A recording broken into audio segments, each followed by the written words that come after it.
of 3 weken en een week bezig waren. Er gaan ook geruchten dat jij zelfs als Fortuna-speler nog gewoon de harde kern van VVV-supporters aan het dirigeren was met de wedstrijd. Ik denk dat Kruis de beelden gezien heeft eigenlijk van Roel Jansen bij VVV op de Oh ja, dat kan.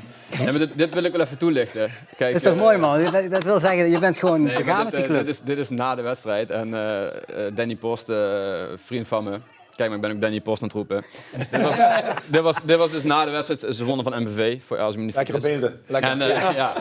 En Danny stond dus met Hans Kraai precies voor bij de spelerstunnel in die hoek. Daar had hij interview. Ja. En daar staan wat vrienden omheen. Dus het is wel mooi dat je daar staat. Ja, dus ik kom ik zeg, we doen even Danny Post. En een onopvallend jasje aan de hoek. Ja, zeker. Lekker man. Turquoise, hè? Ja, zeker. Nee, dat moet toch kunnen. Ja, op dat moment. Zeker man, dat is leuk. Maurice,